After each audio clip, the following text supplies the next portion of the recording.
Ok, então, hoje é um grande prazer a gente ter aqui a visita do deputado Celso Panceira, que é um amigo do CBPF, vai nos dar hoje um colóquio acadêmico sobre a questão de ciência e tecnologia no país. O Celso é professor de português originalmente, né, mas depois foi dirigente do sistema FAETEC, foi para a política, foi eleito deputado, foi ministro de Ciência e Tecnologia, um bom período. Só teve um aspecto negativo, que foi a nomeação do diretor do CBPF, mas isso é outro departamento, e tem tido uma atuação extremamente relevante na Câmara em defesa de ciência e tecnologia. Acho que vai nos contar um pouquinho como é que se passa esse processo. Eu gostaria de agradecer a sua presença. A gente não pode fazer propaganda política aqui, mas eu só gostaria de reiterar mais uma vez que ele é um bom amigo do CBPF de Ciência e Tecnologia. Isso aqui eu posso desligar. Assim? Chique. Bom, né? Bom, queria agradecer o Shella, todos do CBPF, pelo convite. Eu estive aqui algumas vezes já, inclusive na posse do Shella. Quando eu recebia lá a lista tríplice, o meu critério era, se tivesse uma mulher, mulher. Se não tivesse mulher, era o primeiro da lista. Não tinha mulher, o Shella era o primeiro da lista. Na lista daqui? Não. É? Acho que não. Eu acho que não. Eu acho que não. Que era o Galvão que era o diretor aqui, não era? Ah, não, então o CBPF eu dei posse, não fui eu que escolhi a lista. A lista, foi isso, então tá, isso mesmo. Então, é isso aí. Tá certo, foi o Galvão que fez o pedido. Eu lembro dele no dia da conversa. Mas enfim, queria agradecer o convite, a gente falar, eu estive aqui na inauguração do grafite, foi um evento muito bonito. Eu vou falar um pouquinho, eu vou abordar diversos aspectos como eu vejo a crise que o país passa. E depois falar um pouquinho no final sobre uma das grandes saídas que eu acho que que é a ciência e tecnologia, algumas iniciativas parlamentares que nós tomamos nesse período, que está andando na Câmara, né? Então, podia passar aí, Jéssica. Nós tivemos, eu costumo fazer uma comparação com o momento que nós vivemos agora, com um momento que é o período de 46 a 62, particularmente. Nós tínhamos o PSD como eixo de centro da política brasileira. Quando saiu quando acabou o governo do Vargas, teve um processo eleitoral, elegeram alguns presidentes, né? E tinha o PSD, que era o eixo, vamos dizer assim, mediador do processo político. Quando o PSD em 62 fez uma guinada conservadora, né, em 64 nós tivemos o início do período militar, ou seja, um golpe de governo. A mesma coisa ocorreu agora, na minha avaliação, em 2016. Quando o PMDB, que era o eixo o centro da política brasileira, deu uma guinada, né, para um setor mais conservador da política, mais à direita, você teve um desequilíbrio na balança da política e que, consequentemente, né, nós tivemos o impeachment da presidente Dilma. Né? Então, para mim, esse processo ele não está fechado ainda, né, e nós temos hoje uma crise política exatamente que nós perdemos o eixo da política e os polos que tensionam mais o processo político, eles continuam tensionando o processo político. E não existe uma garantia de que nós vamos encerrar essa crise com a eleição desse ano. O que nós temos, claro, é que os líderes do processo nas pesquisas hoje são candidatos com características bonapartistas, né? De candidatos, de políticos que têm uma característica e são vistos pela população como alguém que vai chegar e na força vai resolver o processo. Inclusive com Lula. O Lula tem uma avaliação positiva muito grande, né? Ontem até o Globo publicou isso no Anselmo Góes, 65% de ótima e boa avaliação do governo dele, mas a característica que as pessoas veem é como uma pessoa que vai chegar lá e vai reorganizar tudo, né? E o segundo colocado, que é o Bolsonaro, também tem essa característica de chegar que as pessoas acham que vai chegar lá e vai organizar tudo e botar para funcionar, né? Então, por isso que há uma dúvida sobre como se resolve o ano que vem. A nossa Constituição vai conseguir vai ser forte o suficiente para garantir a transição desse momento que nós estamos vivendo para um governo com estabilidade, que toque a institucionalidade e reorganize o funcionamento do Brasil? Essa é uma grande dúvida que todos temos. Eu já li alguns analistas dizendo que acham que não vai conseguir, ninguém vai conseguir governar sem mexer na Constituição. Mas mexer na Constituição é um problema sério, porque você vai ter... Quem vai mexer? Esse Congresso que vai ser eleito? Vai fazer uma Constituinte exclusiva? Quem garante esse processo? Então, não está claro ainda como vai se dar. E, para mim, o grande problema é, na política, que você não tem hoje um centro organizado para equilibrar a pressão entre esquerda e direita. Aí eu já queria trabalhar um pouquinho, para mim, dos elementos importantes da crise do Brasil, que compõem a crise do Brasil. O sistema tributário brasileiro. Não que ele seja grande demais, ele é excessivamente regressivo. O que é o sistema regressivo? É que ele cobra mais de quem ganha menos. A base tributária brasileira é sobre ganho de salário, não é sobre ganho de renda, né? Então, você tem ali aquela o primeiro traço, que é aquele roxo, é dos países da OCDE. E o azul é do Brasil. O Brasil vem crescendo a tributação, a quantidade de tributos sobre o PIB, né, a base de tributos sobre o PIB. Hoje em dia está muito próximo, um pouquinho superior da OCDE, mas o problema dele não é o tamanho da tributação, e sim a forma que ele tributa, né? Pode passar para a próxima. Então aqui é que a gente vê melhor o problema da estrutura tributária brasileira, né? Os ganhos sobre renda no Brasil é de 5,9% do PIB, né? É taxado o que compõe o imposto no Brasil. Na Dinamarca é 29,2%. Vocês podem ver que os países que têm uma estabilidade maior do ponto de vista da economia tributam mais a renda e ganho de capital, né? E o Brasil, pelo contrário, o Brasil está na outra ponta. A carga tributária dele toda é sobre consumo. E quando você vai no consumo, ela se torna desproporcional, porque a renda, a parte de consumo que vai para alimentação, educação, serviços públicos, água, luz, etc., telefone, né, ela compõe quase todo o ganho de salário, né? E ao invés de tributar muito mais sobre a questão da renda. Então o Brasil tem essa distorção muito fortemente sobre a questão da forma que tributa, não a quantidade que tributa. O outro problema que compõe enormemente a nossa crise é o problema dos entes federativos, né? A União fica, né, historicamente, né, desde a nova Constituição, mas aqui a gente vê em 2016, com 68% dos tributos recolhidos no Brasil.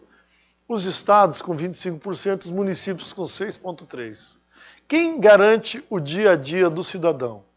Quem faz a ponta? São os municípios, né? Os municípios que garantem o ensino básico, a zeladoria das cidades, a saúde, né? Ou seja, tudo que tem a ver com o dia a dia do cidadão é município. O que não é município, que é segurança, ensino médio e um pouco também da saúde, é Estado. O que essa distorção leva? Você não tem oposição no Brasil, política. Os prefeitos e os governadores são reféns do poder central. Então você sempre tem o prefeito e o governador defendendo o governo federal, independente do partido.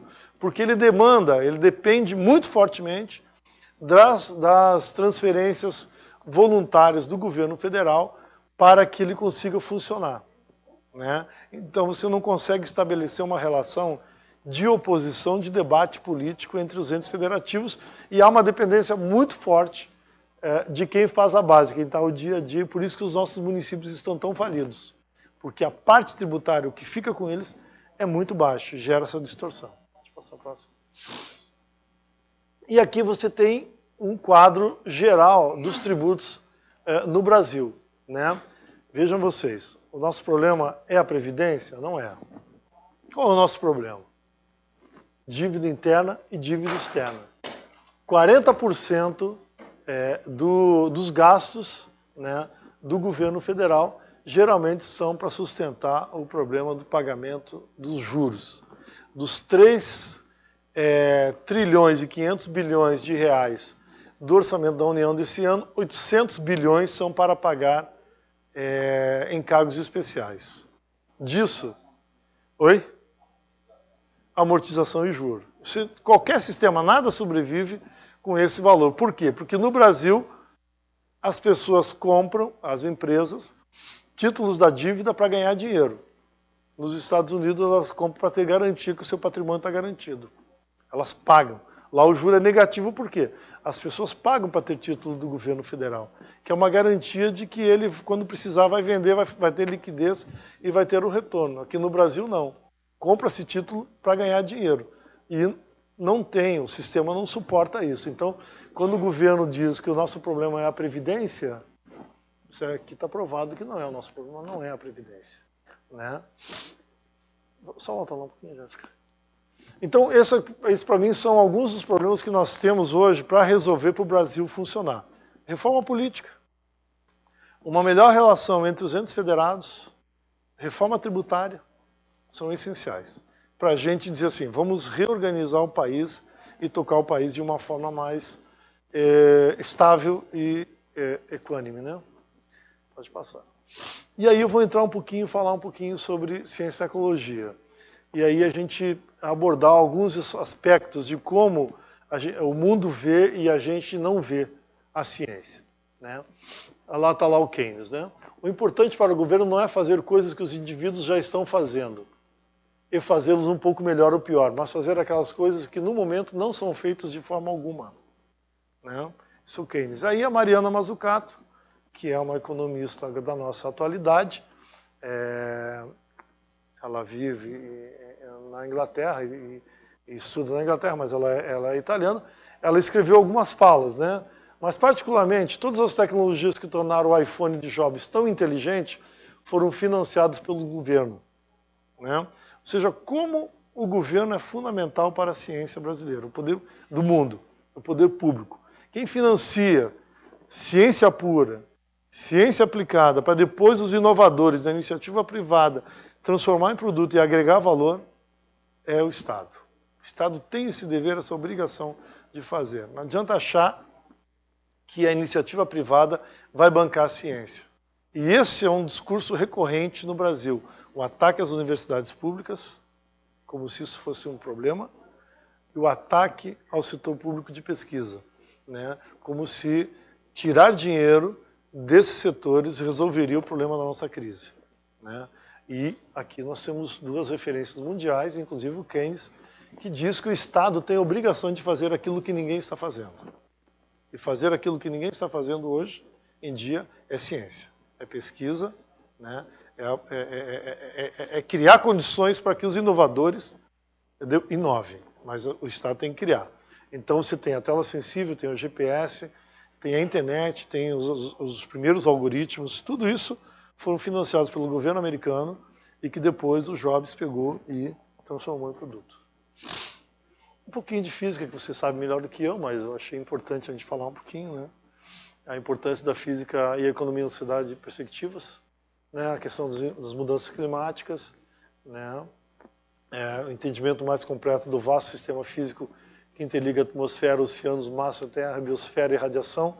Isso é importante hoje para a ciência do mundo, compreender esse processo e integrar esses processos, né? O século do fóton, esses entendem mais do que eu, mas a física nuclear, a física atômica e nuclear, para a gente é fundamental, na minha avaliação, seria uma das apostas da física brasileira.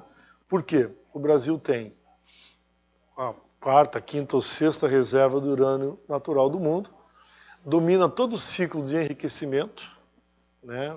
Construiu isso através dos últimos 50 anos, o Brasil construiu, o Brasil tem todo o processo, né? e poderia fazer da física atômica e molecular e da física nuclear grandes saídas para a nossa economia. Ou seja, apostar pesado nisso, o Brasil poderia entrar nesse mercado mundial em que os países estão saindo.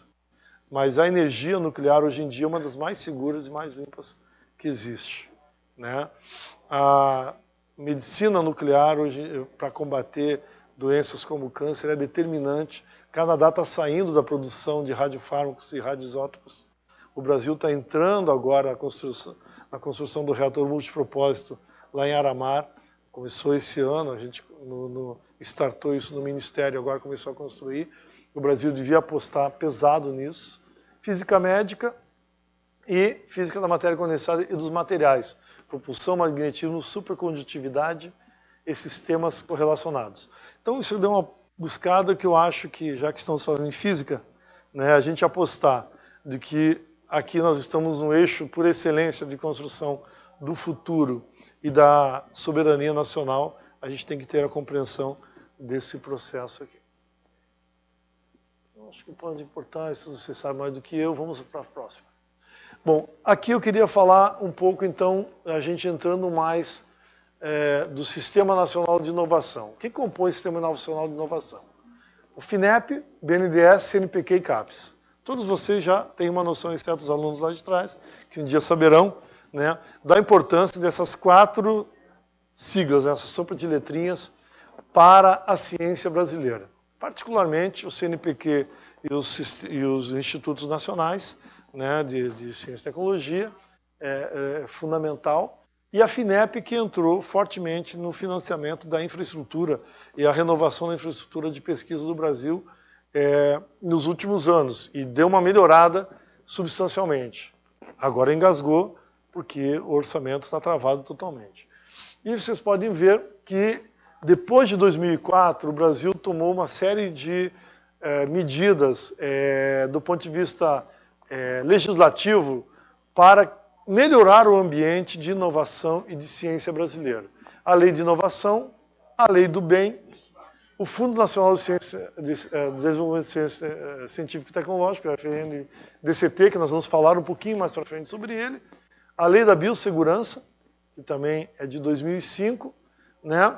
E o grande marco nosso, que foi votado em 2015, pode passar, Jéssica, que são essas 2 medidas aqui, que é a Emenda Constitucional 85 e a Lei 13.243 de 2016. São os grandes marcos legislativos que tendem a criar um ambiente bom para a ciência brasileira. A Emenda Constitucional 85, né, ela permite que você transite, né, sem pedir autorização anteriormente, em projetos de pesquisa de capital para custeio e de custeio para capital. Isso é uma enorme diferença, né? O que nós temos hoje, um problema com o TCU muito sério e com a AGU, é que eles ainda consideram que um projeto de ciência que não deu certo é uma despesa que se perdeu. E eles, acabei de assinar um negócio ali em cima, que é uma multa que eu vou ter que pagar para a LNCC, né?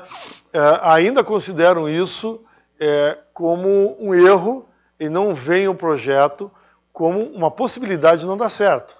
Ou deu certo, mas não tem uma aplicação naquele momento, né? E os órgãos de controle do Brasil continuam indo em cima ainda dos pesquisadores, e hoje em dia a gente está tentando negociar um acordo de procedimentos. O Peregrino da COP está coordenando esse processo, para ver se a gente tira um acordo de procedimento com os órgãos de controle para aceitar essas questões. Ou seja, na verdade, é a aplicação da medida 85 de 2015, a emenda constitucional, que os órgãos de controle não estão aceitando, porque muda a lógica deles de analisar os projetos de pesquisa. E a Lei 13.243 é o Marco Nacional de Ciência e Tecnologia. Foi debatido na Câmara durante 4, 5 anos, muitos de vocês estiveram envolvidos no processo. Nós aprovamos ele na Câmara no primeiro semestre de 2015. Foi aprovado no Senado no dia 17 de dezembro de 2015. Eu estava lá no Senado com o ministro ajudando a negociar a retirada das emendas, né, para a gente aprovar o texto da Câmara, para não ter que voltar para a Câmara, e que foi sancionado pela presidente Dilma no dia 11 de janeiro de 2016. Essa lei muda muita coisa. Pode passar, Jéssica. Né? O que ela muda, grosso modo? Professores de universidades públicas, mesmo aqueles com dedicação exclusiva, podem dedicar até 8 horas por semana, ou anualmente 416 horas, para pesquisas, mesmo aquelas que forem feitas em conjunto com a iniciativa privada, sem ter prejuízo na sua progressão de carreira. Por que isso é importante? Porque 90% dos pesquisadores brasileiros ou mais são professores de universidades públicas, né? E isso era um grande problema para o desenvolvimento de projetos de médio e longo prazo no sistema público de ensino. Outra coisa, a redução de impostos para importação de material de pesquisa e o tempo que isso é liberado também nas aduanas. Isso muda bastante, né? Permite que a União financie, faça encomendas diretas e até participe de forma minoritária do capital social de empresas para fomentar pesquisa. Isso é uma coisa... O grande galho é que a lei foi sancionada e logo depois veio impeachment, a gente não conseguiu implementar a lei. Mas agora, em março desse ano, saiu a regulamentação. Então agora a lei está completa. Demorou 2 anos, mas saiu, né? E isso é importante, porque o governo pode fazer compras de produtos inovadores sem fazer licitação. E pode encomendar, o governo pode encomendar para o CBPF, para uma universidade, um produto que ele venha usar, por exemplo, no sistema SUS, que é um grande comprador hoje no Brasil. Ele pode fazer encomenda e financiar a encomenda e depois comprar esse produto. Isso a lei permite, né? E nos países centrais, o governo é um grande cliente da inovação, um grande cliente de novos produtos, porque precisa maturar o processo. Por exemplo, o nosso sistema de produção de satélites, né, de pequena altitude. Nós temos ali uma cadeia, um ecossistema ali no Médio Paraíba, São José dos Campos, amadurecendo nesse processo, como foi a Embraer. Se o governo brasileiro continuar comprando ali pequenos satélites, investindo nos próximos 12 a 15 anos, nós teremos em 2030 provavelmente ali um ecossistema maduro, pronto para funcionar e exportar tecnologia para o espaço, para baixa altitude. Aqui em Itaguaí, a fábrica de submarinos nucleares está andando bem. Quem quiser fazer a visita lá vai visitar. Já os primeiros 4 são a diesel, o 5º será a energia nuclear. Com a construção do primeiro submarino nuclear, o Brasil vai dominar todo o processo, né? Está fazendo junto com a França, transferindo tecnologia. Mas o Brasil será provavelmente o 6º país do mundo a ter todo o ciclo dominado e vai poder vender submarino com tecnologia totalmente nacional e resolvido todos os problemas de energia, de manutenção, de cuidados, essas coisas todas. Então isso tem que ter encomenda brasileira, tem que ter encomenda de governo, para você consolidar a cadeia. Senão você não consolida o ecossistema e não faz girar. Então a lei permite que o governo faça encomenda de produtos para você consolidar um novo sistema de produção, né? Isso é muito importante. A outra coisa muito importante, permite que o CBPF, por exemplo, crie um ICT para produzir uma pesquisa específica como sócio minoritário de uma empresa e, descobrindo o produto, fazendo lá a patente do produto, ele explore comercialmente esse produto e parte desse ganho venha para o CBPF para a sua sobrevivência e para novos produtos, para novas pesquisas. A lei permite isso. Então é uma lei que, quando ela tiver um impacto na nossa ciência nos próximos anos, ela vai significar um avanço muito grande para o Brasil, para o sistema de pesquisa brasileiro. Então, isso aí são, vamos dizer assim, são mudanças que a gente não conseguiu sentir porque sancionou em janeiro, o impeachment veio em abril, o Brasil passou por esse processo todo de crise política, a gente só conseguiu fazer a regulamentação dessa lei em março desse ano, e já é um processo eleitoral, ou seja, tinha precisado de um tempo maior para maturar, mas vocês que são envolvidos em pesquisas perceberão que isso tem um impacto muito grande na vida de vocês. Bom, o que nós estamos fazendo na Câmara para tentar resolver o problema do dinheiro, que é o mais sério, né? Tudo mais é 100%. Né? Primeiro, nós conseguimos semana passada aprovar, recolher com os líderes partidários um pedido de urgência para a votação desse projeto de lei. Esse projeto de lei, PLP 358/2017, é de um deputado do MDB de Goiás, Daniel Vilela, né, que ele proíbe o contingenciamento do Fundo Nacional de Desenvolvimento da Ciência e Tecnologia, o FNDCT. Mais do que isso, ele transforma o FNDCT em fundo financeiro. Hoje em dia o FNDCT é um fundo contábil. O dinheiro é recolhido, fica com o Tesouro Nacional, com a União, e ele é um lançamento contábil, e o governo dos 4 bilhões por ano tem liberado 1 bilhão e 900, 1 bilhão e 800 por ano, vai para a FINEP, para o CNPq, e o restante o governo usa para reduzir o déficit fiscal brasileiro, fazer superávit primário. Né? Por quê? E se você não gasta ele todo naquele ano, ele vai para o Fundo Único do Governo e vira, de fato, superávit fiscal ou déficit fiscal. Ao proibir o contingenciamento e a gente transformar ele em fundo financeiro, ele passa a ser tipo FAT. Ele está numa conta, rendendo juro, mesmo que vire o ano, ele não sai daí, e quem define as estratégias de uso dele passa a ser um comitê, como é o FAT hoje. Esse projeto está bem tramitado, né? Tramitou bem, e na quarta-feira da semana passada a gente conseguiu recolher a assinatura de 250 e poucos deputados, né, que ou líderes correspondentes a isso, para pedir votação de urgência.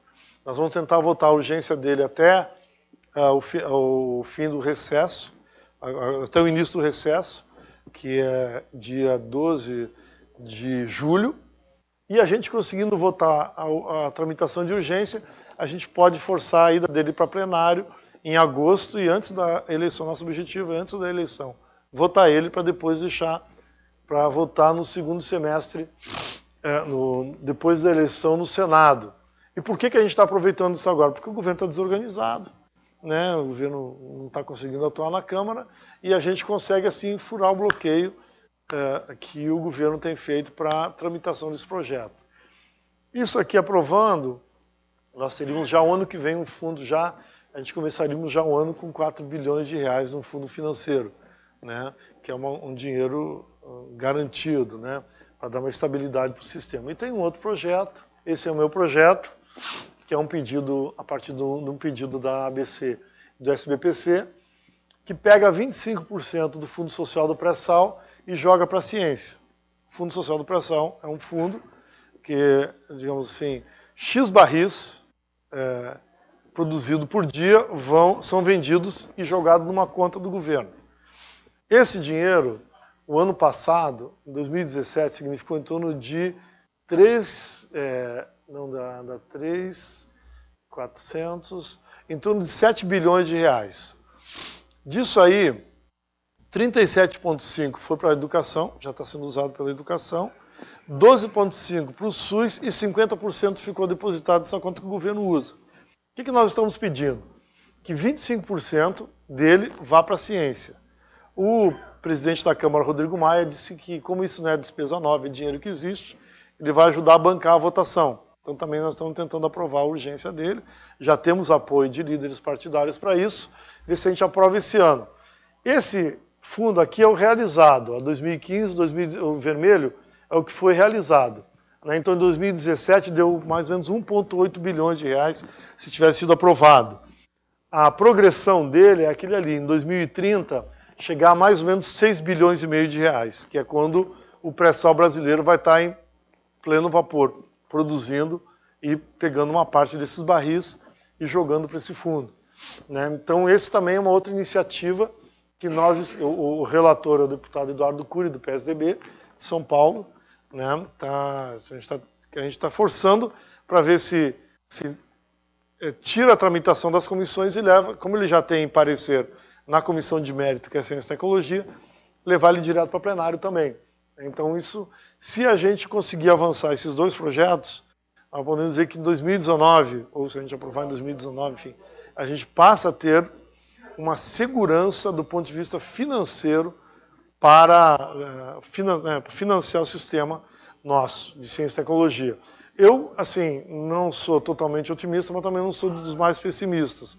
Como a gente tem insistido muito com esses dois projetos, conversado, dos 28 partidos que tem na Câmara, eu já conversei com umas 20 bancadas, já líderes partidários, sobre a importância de aprovar esses projetos esse ano, para o ano que vem a gente começar já com um novo ambiente para a ciência. Não é uma tarefa fácil, mas como a gente não está criando dinheiro novo, ou seja, nós não estamos tirando de nenhum lugar, estamos apenas direcionando para quem deve o recurso que já está em algum lugar guardado pelo dinheiro pelo governo, o governo usando para pagar dívida com os bancos, né? Fica uma argumentação que dá para trabalhar. A gente tem trabalhado elas, é isso aí. Aqui, Sheila, é um esqueminha que eu montei a partir de um estudo muito antipático do Banco Mundial. Mas ele tem uma lógica que algumas coisas são interessantes, que eu gosto de usar. Para o Brasil ter um desenvolvimento sustentável até 2050, ele tem que cumprir algumas tarefas, né? Primeiro, o aumento de produtividade. O que é o aumento de produtividade? Elevar a qualidade efetiva do ensino básico e médio brasileiro. Investir no Sistema Nacional de Ciência, Tecnologia e Inovação. Isso quem está dizendo é o Banco Mundial. Reduzir o custo do Brasil, que tem essas variáveis todas aqui embaixo, que é um problema sério. Os gargalos de transporte, de infraestrutura, que são muito sérios no Brasil. Né? Mas ele fala uma coisa muito interessante, que eu gosto de frisar muito. Aumento da prosperidade compartilhada. O que é o aumento da prosperidade compartilhada? É você reduzir as diferenças sociais no Brasil. O que o Banco Mundial fala nesse estudo? Que se a gente não tiver políticas de inclusão econômica dos mais pobres e para o aumento efetivo do sistema de proteção social, o Brasil nunca terá um crescimento econômico sustentável. Porque as diferenças sociais são tão gritantes que o Brasil tem ciclos de prosperidade e ciclos de crise muito profunda. Porque o ciclo de prosperidade agudiza as divergências sociais e geram tensões que levam a crises seguintes. Então a gente ter aqui o tiroteio que a gente teve no dia da inauguração do Grafite da Ciência é parte do processo, é a realidade. Ou seja, você tem bolsões de prosperidade muito forte com um grande cerco de bolsões de misérias muito profundas. Se não resolver isso, não existe como se ter um contínuo no crescimento da nossa economia e transformando o Brasil naquilo que ele pode ser, que é o quinto ou sexta economia do mundo.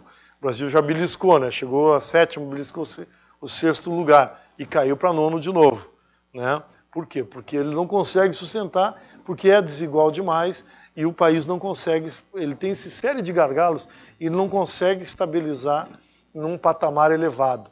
E o Banco Mundial fala, eu não gosto desse estudo, mas a gente lendo, né, encontrei esse negócio aí, aumenta a prosperidade compartilhada. É o conceito que eles usam, mas na verdade é distribuir renda, melhorar a condição de quem tem menos recursos e tirar um pouquinho de quem tem demais, que remete à questão lá do início do nosso sistema regressivo de tributação. Né? 9 fora 0, né? É isso aí. E aí ele conclui com a seguinte tabela. O que o Banco Mundial diz? O Brasil investe, em média, 17,5% do seu PIB, na média. Nessa lógica, se ele conseguisse crescer a 2% ao ano em 2018, que não vai, ele teria um ciclo até 2050 com essa curva em azul. Ou seja, na média, a gente vai crescer 1%, 1,5% até 2050, o que não garante o Brasil em 2050 como a quinta ou sexta economia do mundo e um país justo. Se o Brasil subir os investimentos para 21,5%, que é a média da OCDE, ele melhora um pouquinho o desempenho dele. Ele vai ficar nesse pontilhado verde. Mas, se o país cumprir aquela regrinha lá, né, que é investir resolver aqueles gargalos, ele pode ter um crescimento médio de 4,5% da economia. E aí elevaria ele a um patamar de potência econômica de fato. Consolidaria. Né? Esse é o estudo do Banco Mundial. Então, mais ou menos esse é um apanhado que eu fiz. O Charles me pediu para falar sobre ciência e tecnologia, mas eu peguei mais elementos, porque eu sei que a gente dissociar ciência, né, da realidade do país, quando a gente vai falar, sempre fica faltando alguma coisa. E não tem jeito. Se a gente não abordar a ciência como um contexto, né, como uma parte importante desse contexto que é o nosso país, a gente não consegue avançar. E esse estudo do Banco Mundial, que é o mesmo que propõe a privatização das universidades públicas, né, que a gente combateu ele, mas ele tem, de fato, algumas coisas bem interessantes, que é fazer essa comparação, né, que o Brasil efetivamente pode ter um crescimento sustentável desde que ele resolva algumas coisas. E tem algumas coisas que, de fato, a gente tem que resolver. Distribuição de renda, né, ciência e tecnologia. O problema do custo do Brasil são determinantes, né, para a gente ter um crescimento sustentável. É isso aí, Jéssica. Bom, era essa fala aí, não sei se eu falei demais.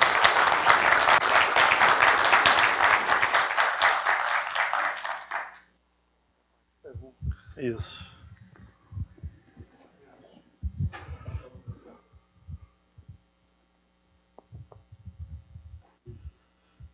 Bom, eu queria fazer uma pergunta, mas antes de fazer a pergunta, eu queria agradecer mais uma vez e publicamente o apoio que você deu às nossas idas a Brasília para conseguir verbas para a Rede Nacional de Física e Altas Energias.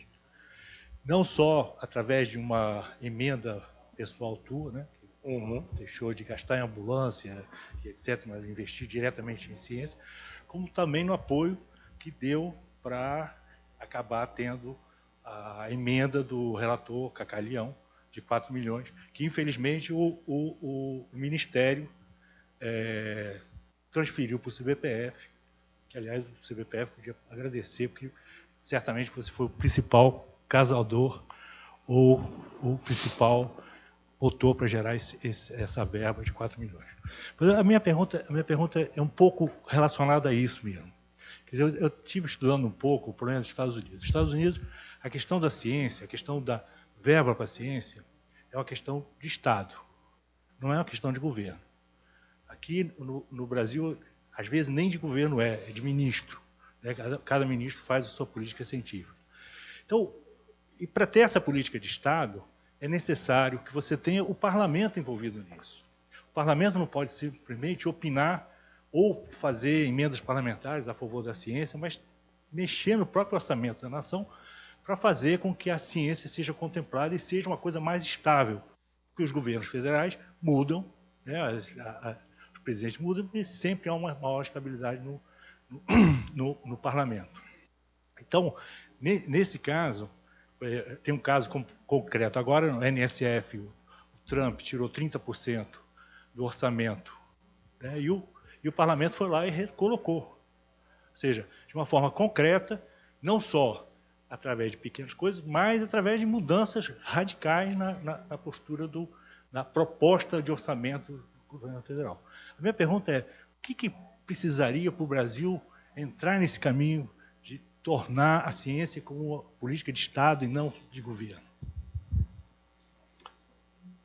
A gente estava conversando um pouquinho sobre isso, né, lá na sala do Shella com algumas pessoas. A ciência tem que ganhar política.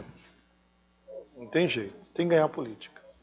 Tem que andar junto com o Congresso, aquilo que você fez. Entendeu? Ou seja, andar, explicar a importância, a relevância, ganhar, etc. Porque senão não adianta. Né? E ter governos, uma sequência de governos que deem relevância para isso, para a população acreditar e entender que isso é importante. Né? Entender que sem investimento não tem crise, que a gente não tem forma sustentável de sair das crises, e não tem como se sustentar um longo ciclo de crescimento econômico e social sem você ter a ciência funcionando plenamente, né? Mas isso aí, hoje em dia, assim, eu tenho insistido bastante com o SBPC e com o ABC e com os amigos que eu conversei, tem que trabalhar o parlamento, não adianta, tem que convencer o parlamento, né, da importância da ciência para o país. E se aproximar, dialogar, e trazer, e mostrar, explicar como funciona, para que a política entenda isso e passe a sempre quando olhar o orçamento dizer assim, pô, o SUS aqui, cortou o dinheiro do SUS, cortou o dinheiro do MEC, mas cortou também do Ministério da Ciência e Tecnologia. Por que cortou? Por que o CBPF caiu o orçamento dele de 15 para 11, de 11 para 7? Né? Por que o INPA, que tinha um orçamento de 120, caiu para 64, agora para 48? Como é que se explica isso? Não é sustentável, né? O INPA, essa é a realidade do INPA, né? E importantíssimo, né? Como é que o parlamentar olha aquilo e diz, mas o que está acontecendo aqui? Por que cortou? Ele tem que compreender que isso é importante, permanecer e até crescer.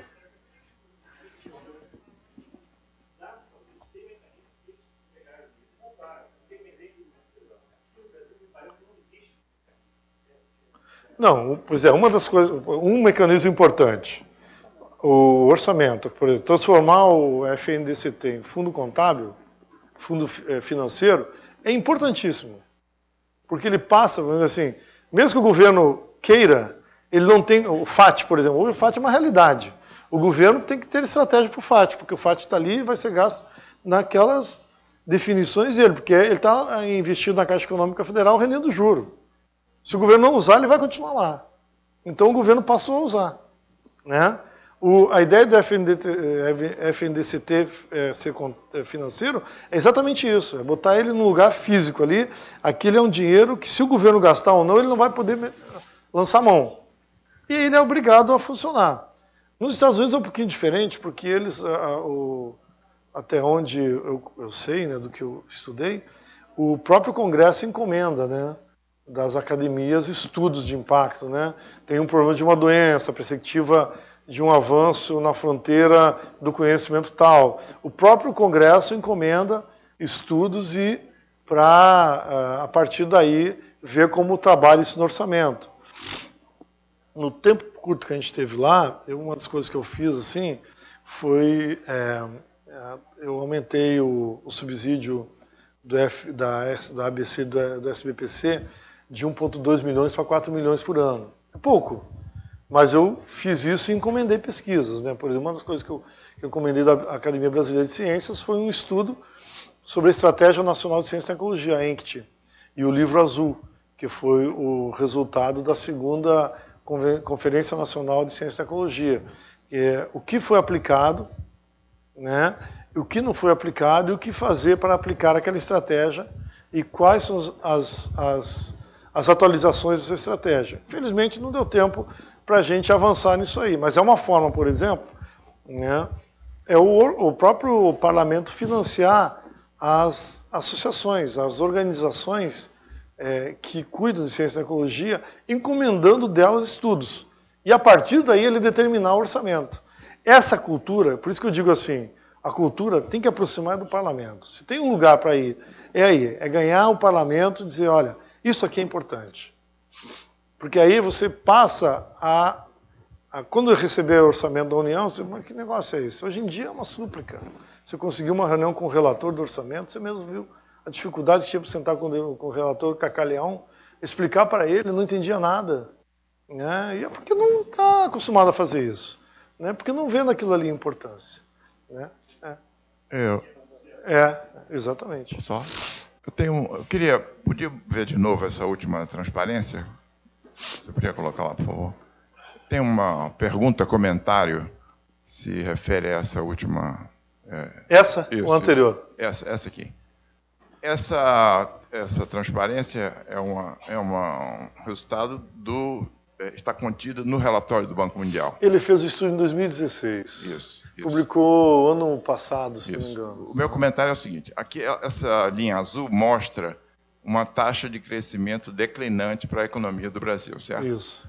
Que o Banco Mundial associa, o que está na transparência anterior, por favor, o que ele associa a um conjunto de limitações na realidade brasileira, entre elas a necessidade de uma política de inclusão, porque é conhecido que o Brasil é um dos países mais injustos, onde a renda é partilhada da maneira mais injusta.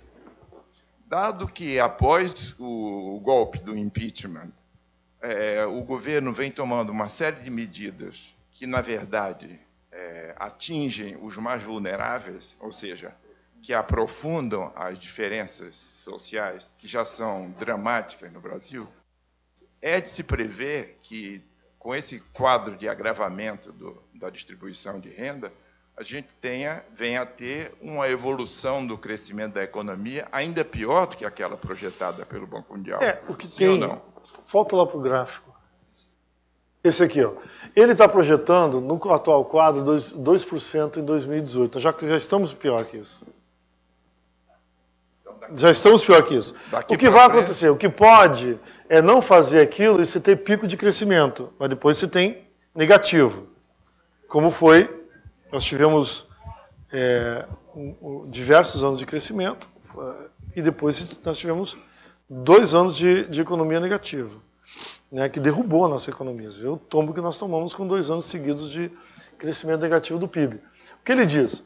Ele faz uma projeção média do estágio atual. Não é que vai seguir exatamente aquilo ali, mas é mais ou menos uma média que ele traça, porque não tem como você prever quando vai ter uma crise ou não. Mas ele diz o seguinte: se não cumprir essa regra, a tendência é você fazer essa média aqui do crescimento até 2050. Se piorar, piora. Entendeu? Que é o que aconteceu. Nós já não estamos em 2% em 2018. Né? Mas você não poderia esperar que já estivesse resolvido, mas que estivesse tomando iniciativas para resolver, que não é o que nós estamos acontecendo. Tanto é assim que o governo se arrebentou. A crise do combustível é um dos casos mais sérios disso. Você pega e não compreender que o Brasil não pode flutuar combustível, petróleo. Não temos economia para flutuar petróleo em dólar. E mandar o nosso petróleo bruto e trazer ele refinado, que é o que está acontecendo. Nós estamos com 65% de ociosidade nas nossas... E por que estão fazendo isso? Aí é importante entender a estratégia. É você colocar ele flutuando em níveis internacionais para passar a vender as refinarias. Querem vender esse ano 4 refinarias. E só vai vender refinaria se você botar o cálculo do petróleo no padrão internacional, porque quem vai comprar? São empresas estrangeiras. Provavelmente uma estatal de outro país, ou da China, ou da Noruega, ou da França. Provavelmente uma estatal vai comprar, entendeu? Então nós vamos privatizar para as estatais deles. Né? Mas eles só vão comprar se tiverem garantia de ganho. Qual é a garantia de ganho? A flutuação internacional. Eles vão pegar o nosso petróleo e refinar aqui, coisa que nós não estamos fazendo, e deixar ele flutuar de acordo com a variação do dólar e do preço do petróleo mundial. Tem momentos que é bom, mas no geral é ruim. Como a nossa economia é muito estável e é muito ancorada no petróleo, né, nós temos essa situação aí. Né? Então o reflexo já está acontecendo. Não vai demorar até o ano que vem. Nós já estamos vivendo isso. Deixa eu fazer uma pergunta um pouco associada a isso. Quer dizer, o orçamento brasileiro é 3 trilhões e 500 bilhões de reais, dos quais 48% são reservados para amortização e pagamento de juros. Esse assunto é tabu, né? O Congresso pode mexer nisso ou não pode mexer nesse número? Eu nunca entendi muito bem essa lógica, porque 48%, quer dizer, não faz sentido. O Brasil tem reservas externas da ordem de 300, 400 bilhões de dólares. Quer dizer, não tem dívida externa. E a dívida interna é com basicamente 4 bancos. Banco do Brasil, Caixa Econômica, Itaú, Bradesco e talvez Santander. Quer dizer, o que explica isso, esse congelamento dessa fração significativa do orçamento brasileiro? É falta de oposição, né? Efetivamente, né? Aquele quadro que eu mostrei da dependência dos entes federativos, né? Você acaba tendo sempre o governo é maioria.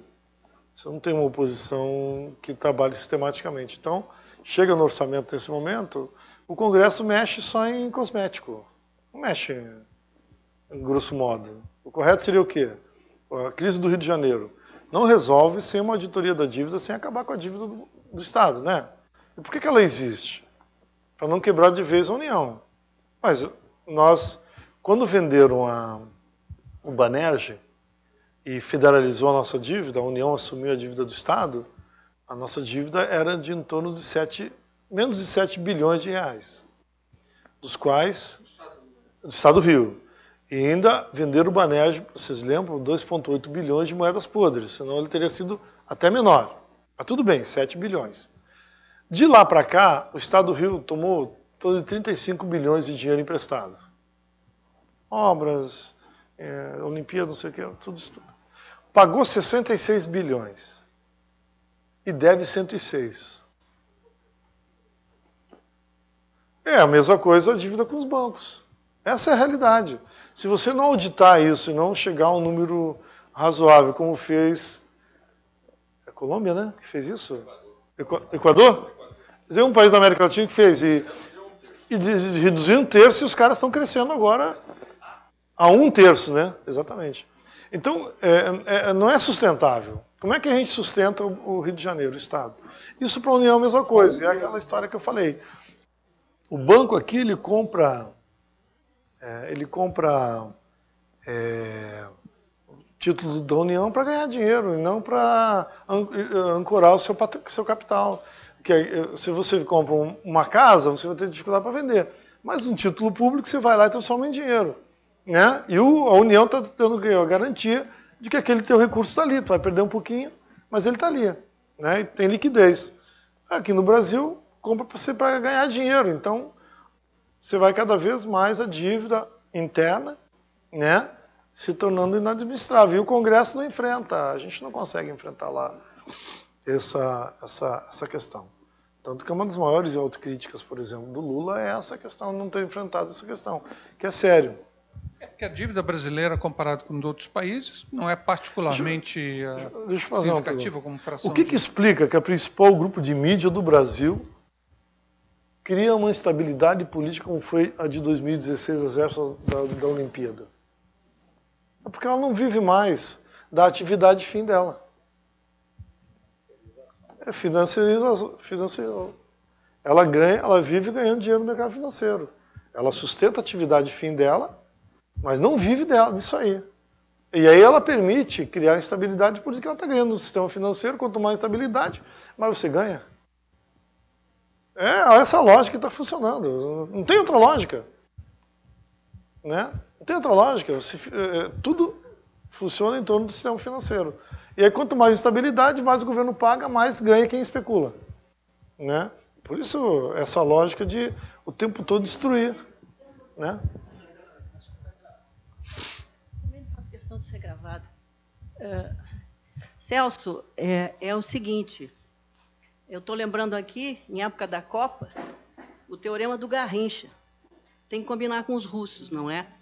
Então, quando você fala nessa importância de se aproximar do Congresso, na importância de convencer os políticos, a gente tem que lembrar o seguinte: a maioria do nosso Congresso são os representantes disso que você acabou de apontar. São os que têm interesse em manter essa financeirização. Então, aí volta-se para a questão das eleições. É uma coisa que eu tenho me surpreendido constantemente é o fato de que os nossos partidos, em particular os nossos mesmos de esquerda, não chamam atenção para a questão da importância das eleições legislativas. Porque você pode eleger um santo, se você quiser, para ser presidente desse país. Se não houver um Congresso diferente desse que nós temos agora, e que veio piorando ao longo dos anos, não vai resolver nada. Então, não adianta nós fazermos lobby para pessoas que estão lá representando interesses que são completamente ortogonais aos interesses do país, aos interesses da maioria da população, e aí incluído o interesse do setor de ciência e tecnologia. Porque é o que você está mostrando. A questão é eminentemente política. E eu também gosto muito que você tenha mostrado as coisas do jeito que mostrou, porque parece que há uma certa dificuldade na comunidade científica, ou em parte dela, de entender que não adianta chorar por dinheiro sem fazer a conexão entre o que está nos acontecendo e a política geral, a política com P maiúsculo. Nós dependemos realmente disso, porque dependemos do Estado, sem dúvida nenhuma, como em qualquer outro lugar, para termos o que necessitamos para desenvolver a ciência e, consequentemente, levar o país para uma outra situação completamente diferente. O que é que você tem a dizer sobre isso? Eu gostaria de saber a sua opinião. Eu acho que a gente tem que continuar insistindo. Eu vou citar um caso, né? Eu acho que você sabe melhor do que eu. A informação mais antiga que eu tenho sobre perspectiva de vida no Brasil era de 58 anos, que eu lembro que eu estudei na geografia em algum momento da minha infância. E hoje em dia, a gente tem a expectativa média de 73 anos. Se acabar com as mortes não naturais, o brasileiro vive 76, 78 anos, em média. Quem chega a 55 anos, a expectativa de vida passa a ser 80, porque passou o período mais provável de mortes não naturais, né, por causa da violência. Trânsito, emprego, trabalho e violência, que são o que mais mata. Bom, isso significa que nós temos uma nação que, apesar de tudo, tem melhorado aos trancos, mas tem melhorado. A gente tem que fazer um esforço para melhorar constantemente. Nós tivemos um lapso bom, né, agora de 10, 12 anos, em que o Brasil deu uma melhorada na sua ação como Estado. E depois tivemos uma reação dura do establishment contra essa melhoria para tentar retomar as regras. Mas me parece que a população brasileira ela é resiliente mais do que a gente imagina. E ela dá sinais de que quer a volta daquela experiência que ele teve num período curto, né? Vejo que eu estou tomando cuidado de falar as coisas aqui. Né? Então, a gente tem que fazer com que a democracia funcione, porque eu acho que isso vai, vamos dizer assim, a gente vai melhorando. Vamos dizer assim, o Brasil tem um país que pode ser uma grande nação. E deu sinais de que pode. Emprego quase pleno, né? Melhoria um pouquinho, uma pequena melhora na distribuição de renda, deu sinais de que pode ser, de fato, mudar a nação. Mas ainda tem muita contradição, ou seja, tem um sistema que reage violentamente. Né? Quando eu falei do sistema da principal grupo de mídia aqui no Brasil, eles se permitem hoje em dia querem fazer porque eles não vivem mais da atividade fim deles. Se eles vivessem de publicidade, eles iam querer que a cota dele da Copa do Mundo e da Olimpíada de fato desse lucro, e não o BBB e a expectativa do sistema financeiro. Né? Então é isso que eu digo. Há uma reação dura da elite brasileira, muito dura, muito forte, mas que parece que não colou na massa. A resiliência da consciência do brasileiro, que é possível melhorar o país, está mais forte do que se esperava. Tanto que é uma crise política. A crise política de quem fez o impeachment é enorme. Eles não conseguem se unificar para nada. Eles vão se unificar. Eles vão construir um caminho único nas próximas semanas, pode ter certeza disso. Né? Mas demonstrou que não é um caminho fácil. Né? E que há um crescimento de uma expectativa de que o Brasil pode, de fato, deixar de ser um país do futuro e ser um país do presente. Né? Então a gente tem que acreditar nisso. Né? E cada um fazer o seu, vamos dizer assim, seu papel, né? Fazendo sua pregação constantemente para ver se avança. A gente trabalha muito esse ambiente, entendeu? Trabalha muito esse ambiente. Tanto que, se você pegar, eu não sou de discurso muito radical, muito pesado, mas a gente acha que tem que ter uma lógica e ir falando sempre. Quando eu falo que você tem um candidato que as pessoas têm expectativa bonapartista, é porque eu não quero falar fascista. Mas o fato é que as pessoas querem alguém que chegue e resolve de um jeito ou de outro a situação que se encontra, né? Mas o que as pessoas não querem é essa bagunça que está aí. E aonde a bagunça radicalizou? Depois do impeachment. É quando você demonstrou que o contrato social brasileiro pode ser rompido a interesse de uma classe. E as outras classes não aceitaram isso. Eles demonstraram, não, mas nós temos regras. Por que derrubaram a presidente e não tiraram a capacidade eleitoral dela? Por que não criminalizaram ela? Porque o problema era eminentemente político, não era jurídico. A desculpa foi jurídica, mas a ação foi política. Entendeu? É nesse sentido que eu queria te falar. Eu não estou aqui defendendo que está certo que não está. Mas a resiliência da população está se demonstrando cada vez mais forte. Hoje é intenção de voto. Ela pode se transformar em ação efetiva, de rua. Se não houver, vamos dizer assim, um atendimento ao mínimo das expectativas das pessoas. Eu acho, né?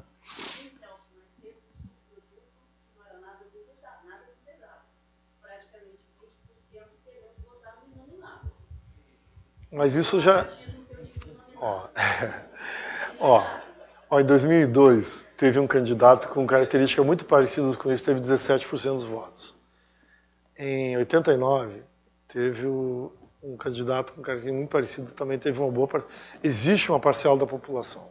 Você não tem como eliminar isso. O que não pode ser maioria. Eu acho que não vai ser maioria. Entendeu? O que nós temos é que trabalhar para que não seja maioria. E fazendo isso que a gente está fazendo, batendo papo, entendeu?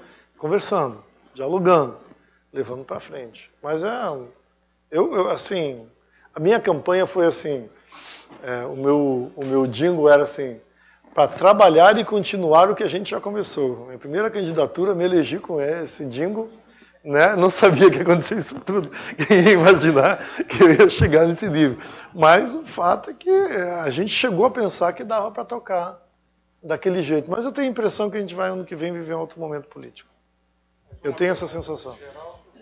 A partir de 2013, houve uma degradação no ambiente político, mas parece que as entidades representativas da área de ciência, o único mote era mais verbas para a ciência, né? Ou que a única maneira de se conceber política científica é uma questão financeira. Qual a sua leitura, assim, qual a alternativa que as entidades representativas, os institutos poderiam ter naquela época e agora? Quando veio a nova medida provisória agora do diesel, que o governo cortou 21 milhões do CNPq e 21 milhões do FNDCT, 5,8 da Fiocruz, 5 ponto alguma coisa do Inmetro, 7 ponto alguma coisa da Embrapa. Eu apresentei as emendas à medida provisória para financiar a crise do petróleo, apresentei a medida provisória retomando. E falei para o presidente do SBPC que eu achava que eles deveriam todos renunciar dos cargos de governo. Não aqueles indicados dos institutos, aqueles que são junto ao executivo. Por que eu falei isso? Porque, no limite, está respaldando isso. Dinheiro é fundamental para tocar, mas o principal é a compreensão que esse governo tem daquilo que é essencial para o país. Entendeu? Por isso que não dava. Eu me elegi pelo PMDB, votei contra o impeachment, me recusei a votar com o governo, sofri retaliações enormes do partido, suspenderam meus direitos partidários. E aí, esse ano eu mudei, voltei para o PT. Né? Uma decisão minha porque eu não tinha mais como ficar onde eu estava. Mas, fundamentalmente, não é um problema do que era o PMDB, é o que ele se transformou com quem dirige ele hoje. Mas o problema hoje do governo é como ele compreende a sociedade brasileira. Então, ao cortar 21 milhões é quase nada dentro disso tudo. Mas por que ir ali? Por que cortar 21 milhões? Não resolve nada.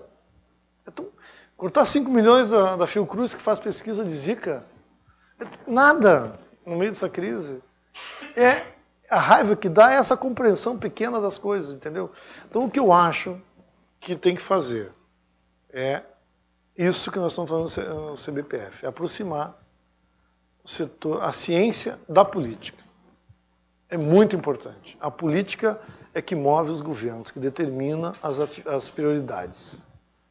Entendeu? E se não ganhar a política, você não ganha a sociedade. Porque quem faz a interlocução com a sociedade não são os pesquisadores, nem os advogados, né? Nem os juízes, muito menos os juízes. Quem faz a interlocução com a sociedade são os políticos. Eu que vou sair daqui, vou para o Jardim Rotzen, lá em Duque de Caxias, 3º distrito, andar 1 hora e pouco para falar com 20, 30 moradores de Jardim Rotzen. Eu vou fazer isso hoje. Quem estabelece essa interlocução são os políticos. É um dos mais importantes conhecimentos da humanidade, né? Fazer conhecimento e relações sociais tão importante para a sociedade moderna, né? Então, eu tenho falado isso. Tem que ter a bancada da ciência na Câmara dos Deputados. Tem que ter. Não tem a bala, não tem a do boi, não tem a da Bíblia, tem que ter da ciência. Para fazer o embate lá dentro. Naquilo que é essencial. Entendeu? Vai ser maioria? Não. Mas um grupo ruidoso sempre ajuda bastante. Né? Então, acho que assim, a coisa mais importante que tem hoje é fazer isso. Isso que nós estamos fazendo aqui. Andar, conversar, refletir sobre o processo da crise brasileira, como é que a gente sai dela, entendeu? E como é que a gente contribui para isso. Né? Tendo claro que a ciência é determinante para o futuro do país. Determinante. Mas se ela não se aproximar da política, ela não será determinante, porque ela não terá compreensão da sociedade da sua relevância. Né? Então, e não adianta criar partido da ciência, o candidato à ciência, não. Tem que ser um político que compreende o processo e que faz disso vamos dizer assim, o seu mandato. Né? Isso é importante. Como tem que ter direitos humanos, como tem que ter negros, homossexuais, tem que ter tudo, entendeu? As pessoas com suas bandeiras fazendo suas defesas. Falta agregar. Mas eu acho que a gente está avançando, a gente está trabalhando muito isso na Câmara, assim, um discurso, né, conversando e tal. Mas tem que fazer isso. Né, tem que fazer isso. Bom, eu gostaria de agradecer a presença do deputado Celso Panceira aqui.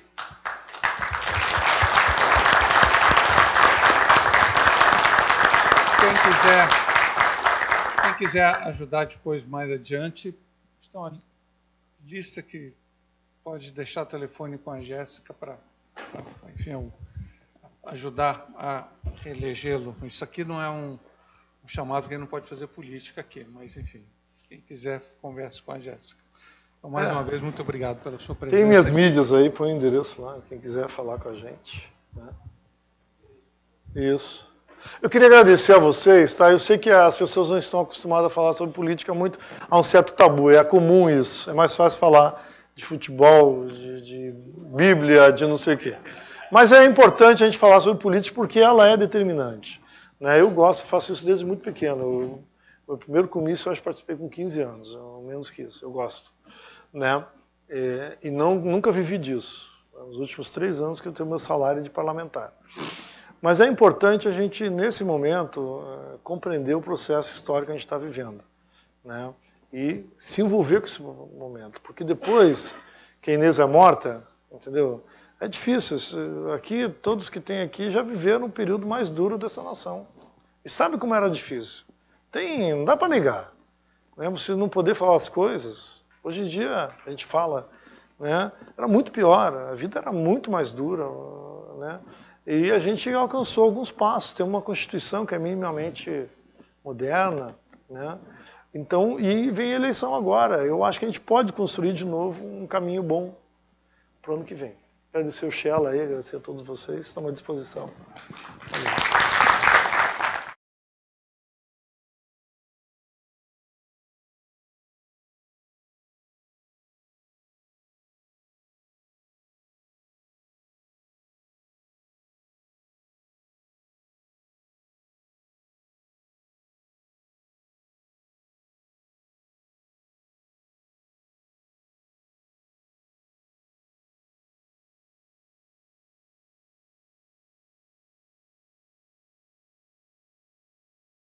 Thank you.